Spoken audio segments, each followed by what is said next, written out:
And for those of you who would like to know much more about her, please look at the NCAP website and look up our wonderful participants in all that NCAP achieves. And Liz would be a big part of that, and it will give you her full background material. But today, I'm getting acquainted with Liz for the first time, although we realize that we've shared some interesting background together with agencies here in Southern California. Often when I'm introduced, Liz, I would like to be able to step up to the mic and say, don't talk about that, talk about this instead. And so for purposes of introduction, what would you like the folks who are looking at this interview, what maybe 5 things would you like them to know about your professional career that might be informative to who you are, and maybe what built your career in the present? Okay, interesting question. 5 things. The most important thing is that I feel like even though adoption has always been part of my life, professionally, I feel like I just fell into it and didn't really understand what drove me early on. It was just like, oh, I'm going to work at a group home, or oh, I'm going to happen to go to Monterey County and develop an assessment program for kids in foster care and adoption, or and so that was, so one thing is that I always kind of fell into these situations early on without being purposeful in understanding how I got there and what fueled me.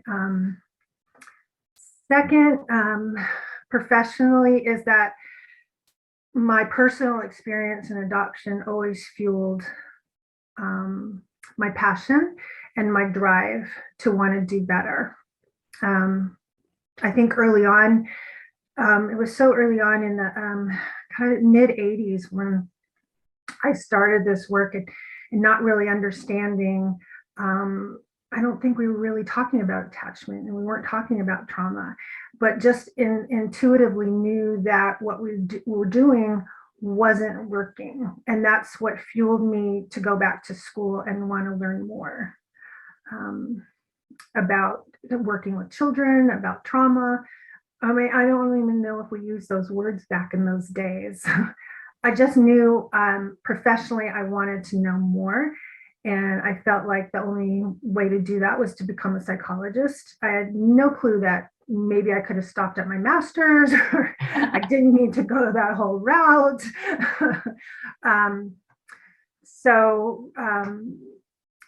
Just kind of understanding.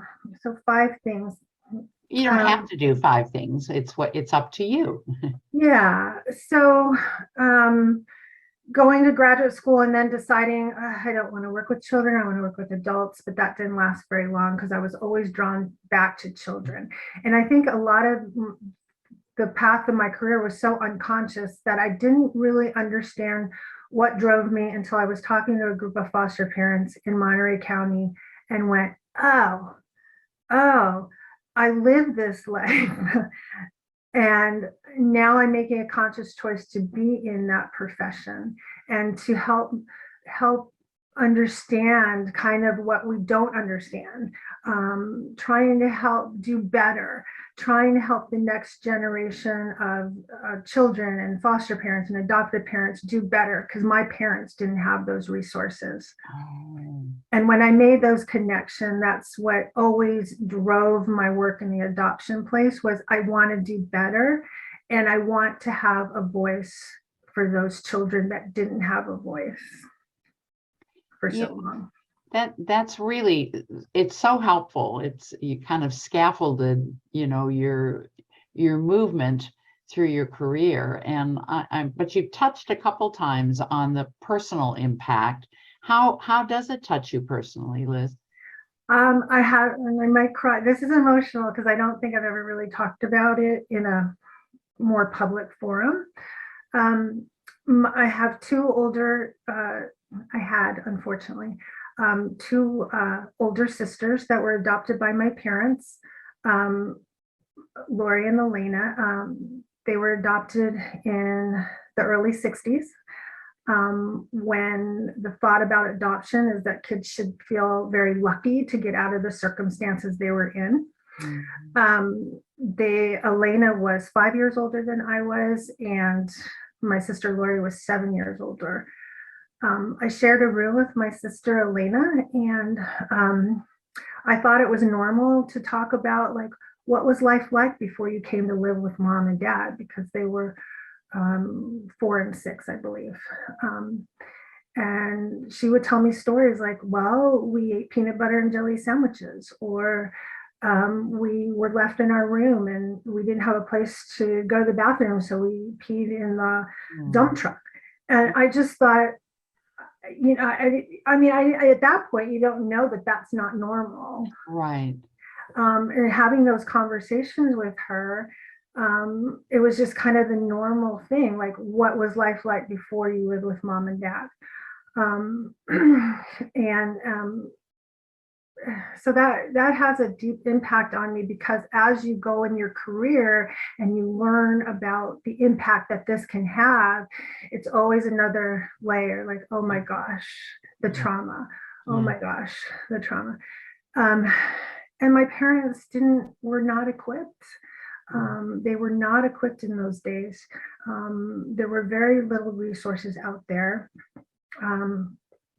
They felt that my sister should be lucky to get out of the bad circumstances, but not really understanding the loss and grief that they had to process or understand. I remember with my sister Lori, when she might get into arguments with my parents, that she would just get this glazed look, and that would frustrate my parents to no end. Like, she's just tuning us out. Well, now as a professional, you look and, oh my gosh, she was disassociating, I'm sure. Right. Disassociating for sure. So I think about my sisters all the time in this work, and I think about the impact they had on me, to continue to keep my foot in this work every day. They're my heroes. For sure. And the sad part of the story is I lost both of them. I just lost my sister Lori this past August. I'm so sorry. Yeah. Drugs, alcohol, unresolved trauma, a broken heart. And but that's what keeps me going. And that's what drives my passion professionally, and just want to make it a better place for those kids. Thank you so much for sharing that, and for sharing your true emotion connected to that. You actually have answered another question, which is really what led you into the field. And I think clearly you're able to articulate that. You are where you are in dedication to your older sisters, it sounds like. Absolutely. Yeah. All the time. And I do have an interesting story. When my younger sister, or my youngest older sister, Elena, passed from alcoholism back in around 2014.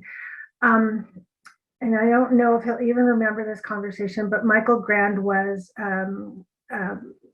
working at Kinship probably the year before that. He was our visiting expert for a while. That's when I was at Kinship Center. And he was doing his sabbatical so he could write his book on the constellation. Yeah. Yes.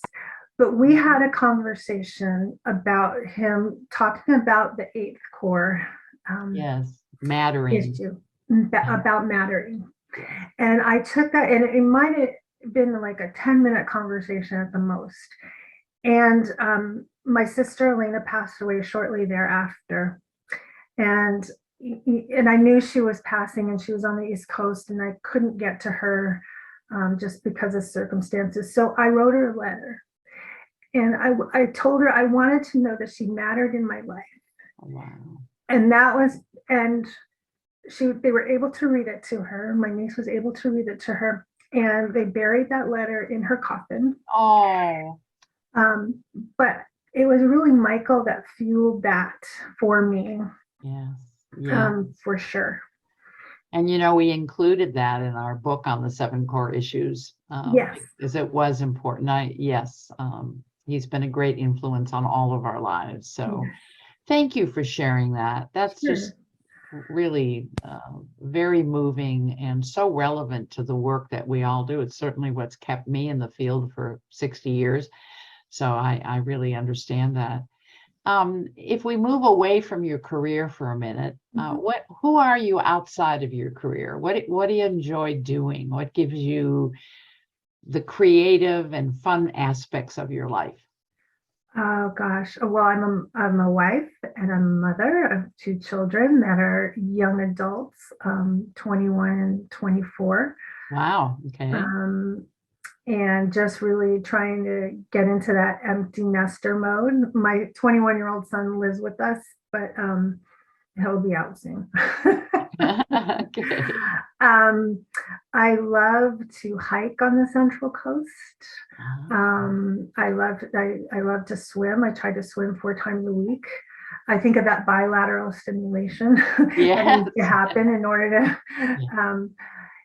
My husband and I love to go out to the desert and ride in our side by side. The desert and the ocean are very healing for me, and we live right by the water. So when we're not by the water, we're usually in the desert, just trying to recharge. And I love to travel when I'm able to. Haven't been able to do that as much in the last couple of years. But just in spending time with family and friends is what fuels me as well. So. Oh, it sounds like a very full life and a balanced one, which is something that keeps us in our career long term, is having a balanced life. I think right now I actually work for California Men's Colony State Prison, and I think in addition to everything else I'm doing, and you cannot work in a setting like that without really consciously taking care of yourself on it every day. Do you find in that part of your work people connected to adoption and foster care who've ended up in the prison system? Absolutely. Absolutely. I would almost like 75% of the men that I talk to, there's been some trauma, or they've been in the foster care system or adoption. Absolutely. And I even said that in my interview because I had no experience working in the prison system, and circumstances, I just needed a little bit more consistency. And I'm like, and I told them, I said, unfortunately, the children that we see in the foster care system and adoption end up in prison, and the issues that they're dealing with are very similar. And that's how we kind of I segued for myself those 2 areas professionally. That's an astounding percentage. Thank you for sharing that, Liz.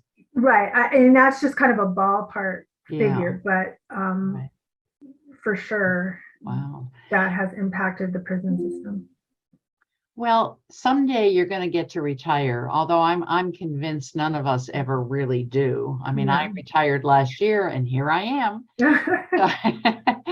So I think we're dedicated to this field, and think until we're gone. But when you do get to think about retirement, how would you like people to remember you? I mean, if you were going to write your obituary or have some words on a tombstone or whatever, or somebody was doing a eulogy to you, what would you want them to say about you and the time that you've spent in this field? That she made an impact, that she made a difference in my life. Maybe it was just a moment, but she saw me. You mattered. You mattered. Yeah. And fortunately, I've had a couple circumstances with children that I've worked with early on that have just circumstances have brought us together again, or even in a parking lot at Home Depot, or kids that I thought would maybe not make it, and they've reached across and said, Dr. Heidler, Oh, I'm here and I'm okay. And oh, that actually happened, or somebody reached out through LinkedIn or whatever and said, I'm okay. And I wanted you to know that I'm doing okay. yeah. Oh, that is the reward Mhm, of the work and the heartbreak that mhm, we ourselves, our own vicarious trauma that can get triggered from all the trauma we work with. That's such a healing experience to have. mhm. So yes, I'm so glad that you have that, and it's a wonderful thing to know that when we're gone, that people can say they really mattered, Mhm. and I suspect for sure that you will. I think that Thank you. from everything that you're saying. Um, for people who are watching this interview, um, what do you hope about the outcomes of your work? I think you've touched on it a little bit. And how might you serve them? Why might somebody give you a call and say, I really need some advice from you, Dr. Heidler? So your goals and outcome, and then how you might serve other people interested in talking to you. Um, I think the real impact as a psychologist, and I have a unique, people like data. Um, and unfortunately, something that reaches them on the paper, and that's why I continue to do these psychovals. Not necessarily because I need to do them, because I could tell exactly what's going on before even doing the testing, but but really giving somebody, putting their story on paper and shifting the perception that the adoptive parent or foster parent has regarding their child. And you Wow. can, and connecting that with real data has is how I utilize the psychovals. If it's just to shift the perception that the child, this is how he's processing information, or this is how, or this is, some of his emotional um, feelings that are going on, and the lens that you need to look through it, a different lens that you can look through it, is helpful to shift the perception that the adoptive parent or foster parent may have about this child. And it's in a concrete document. So every psychoval is actually a story. Oh, it's beautiful. um, for that person, for that child to have, like, somebody finally has my whole story on paper, Yes. or for that adopted parent to have and to read again and to be reminded of why these behaviors are occurring. And so just to give the person a different lens to see the child through again, I guess.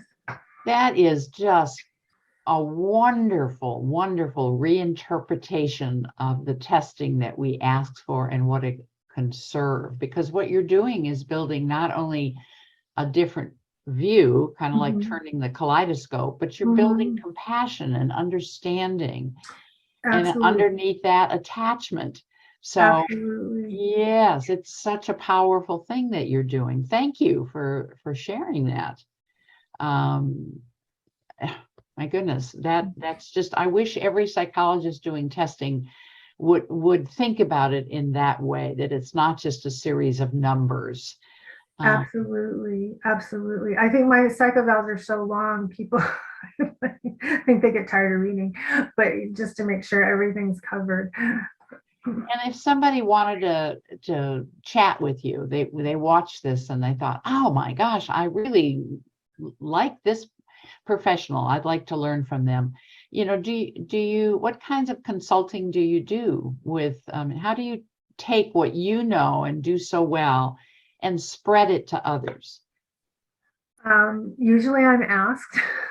I don't put myself out there. But usually people find me, and right now it's mostly in San Luis Obispo County. Okay. Okay. Well, I'm so glad they have you, and I'm so glad we have you here in California. Thank you. Yes.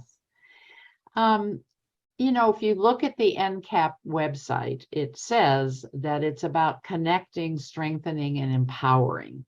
What drew you as to NCAP as a member? Why did you choose to be a consultant to this organization? The real answer is that Carol Biddle asked me Okay, all right. early So on. somebody you respected approached Somebody you. that I respected. Okay. And I'm always like, who, me? No, really. And I think it was right as she was just retiring from Kinship Center and was telling me what her next plans were. And she's like, I'm going to do this new thing. And I'm like, yeah, sure, Carol, because that's what happened when you told me the clinic was happening. And that's how she drew me into working in Salinas in the mental health clinic. And actually, that was Carol Bishop Moore. But anyway, yeah, it was just being asked and me saying, sure. Not even really knowing. And I haven't really been, in all honesty, haven't been a real active member of NCAP. But that doesn't mean I don't appreciate the work that's being done and everybody that's involved. So, well, we need more of you because clearly you have some very clear perspectives on what needs to happen for both children and the adults who serve them. So I'm encouraging you to speak up more because you have a richness to offer. Any last thoughts for somebody that's watching this that maybe I haven't asked you or touched on that you'd really like them to know? I mean, I think we're all in this together, and I think we're all still learning. And to be part of this field that's changed so much. I just have a lot of gratitude that we've gotten this far and I've been able to see it. But I still think we're continuing to learn, and adoption and trauma and attachment. I'm learning so much of how that's impacted even in our prison system. And while we've made leaps and bounds of all this work, we need to keep moving forward. Yes. And that's certainly my prayer for NCAP, that it keeps that focused and uses its consultants to move the needle, because we are always learning, aren't we? And and it's so important to be able to share that knowledge with each other. I am absolutely thrilled to have done this interview with you. I feel like I've discovered a whole new person. Thank you. And I really am loving the way that you represent the work that you do, and would love to be able to kind of tout your skills out there. And so thank you, because you gave us a lot of time and attention, and appreciate all that you're doing. So thank you, Liz. I'm sorry I wasn't more prepared, and I hope I answered some. You were beautifully prepared. You know, all you have to do is know yourself and your own field and thoughts. So the questions were just prompts, but you did a beautiful job, and I thank you very much for that. Well, thank you for interviewing me, and I appreciate it. Yeah. Have a wonderful rest of the day and a wonderful holiday season coming up. Thank you. You as well. Thank you. Bye. Bye-bye.